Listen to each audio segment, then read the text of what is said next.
ಸ್ನೇಹಿತರೆ, ಭಾರತದ ನೆರೆಹೊರೆಯಲ್ಲಿ ಮತ್ತೊಮ್ಮೆ ಜ್ವಾಲಾಮುಖಿ ಸ್ಫೋಟಿಸಿದೆ. ಪಾಕಿಸ್ತಾನ ಆಕ್ರಮಿತ ಜಮ್ಮು ಮತ್ತು ಕಾಶ್ಮೀರ ಮತ್ತೊಮ್ಮೆ ಸಂಪೂರ್ಣವಾಗಿ ಹೊತ್ತಿ ಉರಿಯುತ್ತಿದೆ. ಇಡೀ ಪ್ರದೇಶದಲ್ಲಿ ಇಂಟರ್ನೆಟ್ ಬಂದ್ ಮಾಡಲಾಗಿದೆ. ಪರಿಸ್ಥಿತಿಯನ್ನು ನಿಯಂತ್ರಿಸಲು ಪಾಕಿಸ್ತಾನ ಸರ್ಕಾರ ಬರೋಬ್ಬರಿ 14,000 ಹೆಚ್ಚುವರಿ ಸೈನಿಕರನ್ನು ಅಲ್ಲಿಗೆ ಕಳುಹಿಸಿದೆ. ಅಮೆರಿಕ ಕೂಡ ತನ್ನ ನಾಗರಿಕರಿಗೆ ಅಲ್ಲಿಗೆ ಹೋಗದಂತೆ ಎಚ್ಚರಿಕೆ ನೀಡಿದೆ. ಅಷ್ಟಕ್ಕೂ ಅಲ್ಲಿ ಇದ್ದಕ್ಕಿದ್ದಂತೆ ಇಷ್ಟೊಂದು ಹಿಂಸಾಚಾರ ಯಾಕಾಗ್ತಿದೆ ಅದನ್ನ ಡೀಟೇಲ್ ಆಗಿ ತೋರಿಸ್ತೀವಿ. ಆದ್ರೆ ಅದಕ್ಕಿಂತ ಮೊದಲು ನಮ್ಮ ಯೂಟ್ಯೂಬ್ ಚಾನಲ್ ಅನ್ನ ಸಬ್ಸ್ಕ್ರೈಬ್ ಮಾಡ್ಕೊಳ್ಳಿ. ಹಾಗೇನೇ ಪಕ್ಕದಲ್ಲಿರೋ ಬೆಲ್ ಬಟನ್ ಅನ್ನು ಪ್ರೆಸ್ ಮಾಡಿ. ಈ ಇತ್ತೀಚಿನ ಹಿಂಸಾಚಾರ ಭುಗಿಲೆದ್ದಿದ್ದು ಜೂನ್ 7ರಂದು. ಜಾಯಿಂಟ್ ಅವಾಮಿ ಆಕ್ಷನ್ ಕಮಿಟಿ ಬೆಂಬಲಿಗರು ಮತ್ತು ಸೆಕ್ಯೂರಿಟಿ ಫೋರ್ಸ್ ನಡುವೆ ನಡೆದ ಭೀಕರ ಘರ್ಷಣೆಯಲ್ಲಿ 8 ಜನ ಸಾಮಾನ್ಯ ನಾಗರಿಕರು ಮತ್ತು 4 ಪೊಲೀಸರು ಸೇರಿದಂತೆ ಒಟ್ಟು 12 ಜನ ಜೀವ ಕಳೆದುಕೊಂಡಿದ್ದಾರೆ. ಸುಮಾರು 73ಕ್ಕೂ ಹೆಚ್ಚು ಜನ ತೀವ್ರವಾಗಿ ಗಾಯಗೊಂಡಿದ್ದಾರೆ. ಇಲ್ಲಿನ ಸ್ಥಳೀಯರ ಪ್ರಕಾರ ಸಾಮಾಜಿಕ ಕಾರ್ಯಕರ್ತ ಶಹಬೈಜ್ ಅಬೀಬ್ ಎಂಬಾತನನ್ನ ಸೆಕ್ಯೂರಿಟಿ ಫೋರ್ಸ್ ಶೂಟ್ ಮಾಡಿ ಕೊಂದಿತ್ತು. ಆತನ ಶವವನ್ನ ಇಟ್ಟಿದ್ದ ಆಸ್ಪತ್ರೆಯ ಹೊರಗಡೆ ಜನರು ಪ್ರತಿಭಟಿಸುತ್ತಿದ್ದಾಗ ಪೊಲೀಸರು ಈ ದಾಳಿ ನಡೆಸಿದ್ದಾರೆ. ಆದ್ರೆ ಈ ಹೋರಾಟದ ಅಸಲಿ ಕಾರಣ ಬೇರೆನೇ ಇದೆ.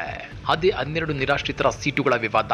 ಪಾಕ್ ಆಕ್ರಮಿತ ಕಾಶ್ಮೀರ ಅಸೆಂಬ್ಲಿಯಲ್ಲಿರುವ ಒಟ್ಟು 53 ಸೀಟುಗಳಲ್ಲಿ 12 ಸೀಟುಗಳನ್ನು ಭಾರತದ ಜಮ್ಮು ಕಾಶ್ಮೀರದಿಂದ ಬಂದು ಪಾಕಿಸ್ತಾನದಲ್ಲಿ ನೆಲೆಸಿರುವ ನಿರಾಶ್ರಿತರಿಗಾಗಿ ಮೀಸಲಿಡಲಾಗಿದೆ. ಪ್ರತಿಭಟನೆ ನಡೆಸುತ್ತಿರುವ ಸ್ಥಳೀಯರ ಬೇಡಿಕೆ ಏನು ಅಂದ್ರೆ ಈ 12 ಸೀಟುಗಳನ್ನು ತಕ್ಷಣವೇ ರದ್ದು ಮಾಡಬೇಕು. ಯಾಕಂದ್ರೆ ಪಾಕಿಸ್ತಾನದ ಮುಖ್ಯ ರಾಜಕೀಯ ಪಕ್ಷಗಳು ಈ ಸೀಟುಗಳನ್ನು ದುರುಪಯೋಗ ಪಡಿಸಿಕೊಂಡು ಪಾಕ್ ಆಕ್ರಮಿತ ಕಾಶ್ಮೀರದಲ್ಲಿ ತಮಗೆ ಬೇಕಾದ ಸರ್ಕಾರವನ್ನು ರಚಿಸುತ್ತವೆ ಮತ್ತು ಸ್ಥಳೀಯರ ಧ್ವನಿಯನ್ನು ಅಡಗಿಸುತ್ತವೆ ಅನ್ನೋದು ಅವರ ಆರೋಪ. ಆದ್ರೆ ಇತ್ತೀಚೆಗೆ ಅಲ್ಲಿನ ಸುಪ್ರೀಂ ಕೋರ್ಟ್ ಈ ಸೀಟುಗಳನ್ನು ರದ್ದು ಮಾಡಲು ಸಾಧ್ಯವಿಲ್ಲ ಅಂತೇಳಿ ತೀರ್ಪು ನೀಡಿದ್ದರಿಂದ ಜನರ ಆಕ್ರೋಶ ಮತ್ತಷ್ಟು ಹೆಚ್ಚಾಗಿದೆ. ಕಳೆದ 2025ರಲ್ಲೂ ಇಂತಹದ್ದೇ ಪ್ರತಿಭಟನೆ ನಡೆದು ಸರ್ಕಾರ ಒಪ್ಪಂದ ಮಾಡಿಕೊಂಡಿತ್ತಾದ್ರೂ ಜನರಿಗೆ ಕೊಟ್ಟ ಭರವಸೆಗಳನ್ನ ಈಡೇರಿಸಲೇ ಇಲ್ಲ.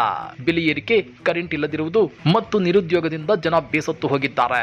ಪಾಕಿಸ್ತಾನ ಇದನ್ನ ತನ್ನ ಆಜಾದ್ ಕಾಶ್ಮೀರ ಅಂತ ಕರೆದ್ರು ವಾಸ್ತವದಲ್ಲಿ ಎಲ್ಲವನ್ನು ಇಸ್ಲಾಮಾಬಾದ್ನಿಂದಲೇ ಕಂಟ್ರೋಲ್ ಮಾಡಲಾಗ್ತಿದೆ.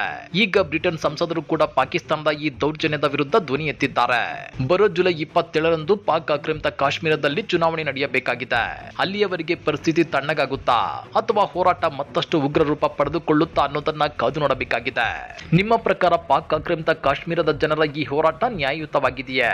ಕಮೆಂಟ್ ಮಾಡಿ ತಿಳಿಸಿ. ವಿಡಿಯೋ ಇಷ್ಟ ಆದ್ರೆ ಲೈಕ್ ಮಾಡಿ, ಶೇರ್ ಮಾಡಿ. ಹಾಗೇನೇ ನಮ್ಮ ಚಾನಲ್ ಅನ್ನ ಸಬ್ಸ್ಕ್ರೈಬ್ ಮಾಡ್ಕೊಳ್ಳಿ. ಜೈ ಹಿಂದ್, ಜೈ ಭಾರತ್.